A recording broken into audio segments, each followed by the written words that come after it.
ഇപ്പോൾ നമുക്ക് അറിയേണ്ട കാര്യം കണ്ണൂരിൽ ആര് ജയിക്കും.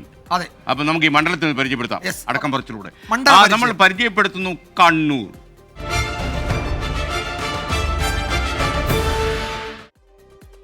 പറയുമ്പോൾ കണ്ണൂർ വലിയ കമ്മ്യൂണിസ്റ്റ് കോട്ടയാണ്. പക്ഷേ അങ്ങനെ കമ്മ്യൂണിസ്റ്റ് കോട്ടയാണെങ്കിലും അവിടുത്തെ തെരഞ്ഞെടുപ്പിൽ, ലോക്സഭാ തെരഞ്ഞെടുപ്പിൽ പ്രത്യേകിച്ചത് ആ നിലയിൽ തന്നെ പ്രതിഫലിച്ചിട്ടുണ്ട് എന്ന് പറയാൻ കഴിയില്ല. അവിടെ LDF-നേക്കാൾ UDF അവിടെ ലോക്സഭാ തെരഞ്ഞെടുപ്പിൽ ജയിച്ച ചരിത്രമാണ്. മുല്ലപ്പള്ളി 5 തവണ ജയിച്ചു. അതെ, കെ സുധാകരൻ ജയിച്ചു, തോറ്റു, രണ്ടും സംഭവിച്ചു. പക്ഷേ കോൺഗ്രസിന് ഒരു എക്സ്ട്രാ ബലം ഉണ്ട് അവിടെ ലോക്സഭാ തെരഞ്ഞെടുപ്പിൽ. അപ്പോൾ നമുക്ക് കണ്ണൂർ മണ്ഡലത്തെ പരിചയപ്പെട്ടു വരാം. പകരം മറ്റാരെന്ന ചോദ്യം കോൺഗ്രസിനെ കുഴപ്പിച്ചതോടെയാണ് കെ സുധാകരന് കണ്ണൂരിൽ തുടർച്ചയായ 4ാം പോരിന് നിയോഗം ലഭിച്ചത്. വാക്കിലും വീറിലും സംഘാടക മികവിലും കരുത്തനായ MV ജയരാജൻ എന്തിനും പോന്ന എതിരാളി. കോൺഗ്രസിൽ നിന്ന് BJP-യിലെത്തി മാസങ്ങൾക്കകം തരപ്പെട്ട സീറ്റിൽ C രഘുനാഥ് എന്തു മാറ്റമുണ്ടാക്കുമെന്നതും രാഷ്ട്രീയ കൗതുകം.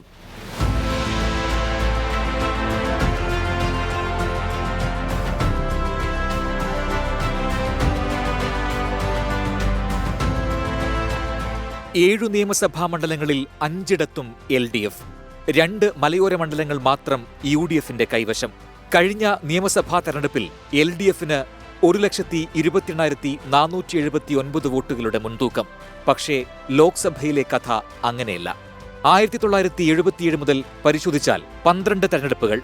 ഇതിൽ 3 തവണ മാത്രമാണ് ഇടതുപക്ഷം ജയിച്ചത്. കണ്ണൂർ കളരിയിൽ സുധാകരനോളം പടവെട്ടിയ മറ്റൊരാളില്ലെന്ന ആത്മവിശ്വാസമാണ് UDF-ന്റെ കരുത്ത്. ആശയപരമായും കായികമായും CPM-വുമായി ഏറ്റുമുട്ടിയ കാലത്തെല്ലാം ഇടിച്ചുനിന്ന പാരമ്പര്യമാണ് കൈമുതൽ. കണ്ണൂർ കോൺഗ്രസ് എന്നാൽ സുധാകരൻ എന്ന് പര്യായം.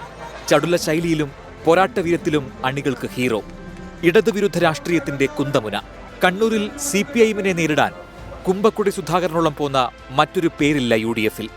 വാക്പ്രയോഗങ്ങളിലെ തുടർപ്പിഴവുകൾ മുതൽ ആരോഗ്യ പ്രശ്നങ്ങളും വരെ വെല്ലുവിളികൾക്കും കുറവില്ല. രാഷ്ട്രീയ കാലാവസ്ഥ നമുക്ക് ഫേവറാണ്. ഈ പറയുന്ന എല്ലാ മതവിഭാഗത്തിൻ്റെയും മനസ്സിൻ്റെ അകത്ത് വെറുപ്പും വിദ്വേഷവും കെട്ടി നിൽക്കുകയാണ് ഇടതുപക്ഷത്തിനെതിരെ. കാരണം അവരുടെ രാഷ്ട്രീയ പ്രവർത്തന ശൈലി ആ രീതിയിലാണ് കേരളം നോക്കിക്കാണുന്നത്.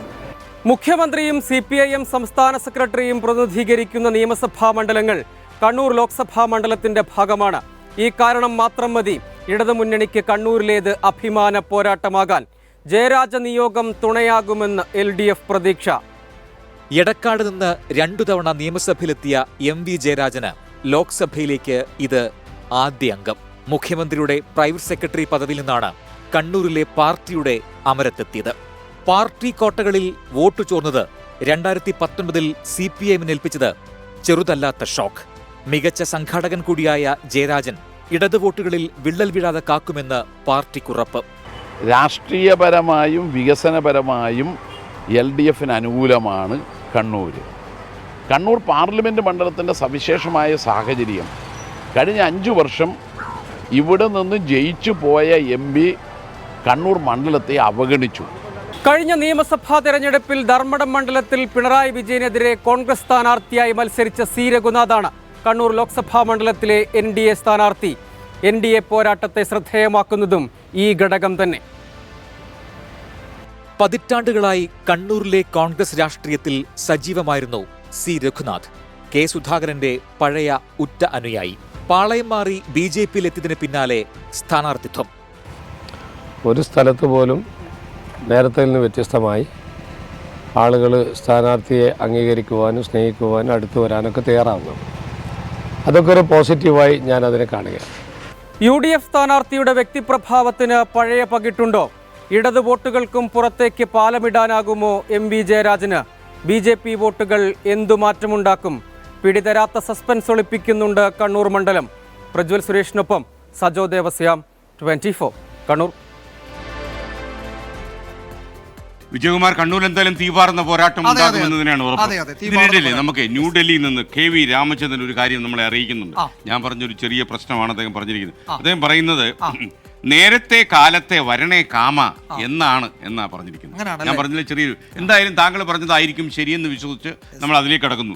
അപ്പോൾ പിന്നെ ഒരു കാര്യം പറഞ്ഞിട്ടുണ്ട് നമ്മുടെ സ്ഥിരം പ്രേക്ഷകയായ മിനി ബാബു, 2 പേര് സ്റ്റണ്ട് നടത്തുമ്പോൾ പിറകെ 2 കുട്ടികൾ 2 കുട്ടികൾ ഇരിപ്പുണ്ട്. Just remember that. അതെ. അത് നമ്മൾ തീർച്ചയായിട്ടും നമ്മൾ ശ്രദ്ധിക്കുന്നുണ്ട്. ആലോചിക്കാം. പിന്നെ കർണൻ പറയുന്ന ഒരു കാര്യമുണ്ട്. കർണൻ പുള്ളി ഒരു കട്ട BJP കാരനാണെന്ന് തോന്നുന്നു കേട്ടോ. പണ്ട് പണത്തിന്റെ കൊഴുപ്പ് വെച്ച് കോൺഗ്രസ് കുറെ വിളഞ്ഞതല്ലയോ? കേന്ദ്രം ഭരിക്കുന്ന കക്ഷി തന്നെ സംസ്ഥാനം ഭരിച്ചാലേ വികസനം വരൂ എന്ന ഫെഡറൽ വിരുദ്ധ മുദ്രാവാക്യം ഓർമ്മ വരുന്നു. അങ്ങനെയുള്ള വിശ്വാസമൊന്നുമില്ല. ഈ ഭരിക്കാൻ അറിയാവുന്നവൻ ഭരിച്ചാൽ ഏത് രീതി ഭരിച്ചാലും ഭരിക്കും അല്ലേ?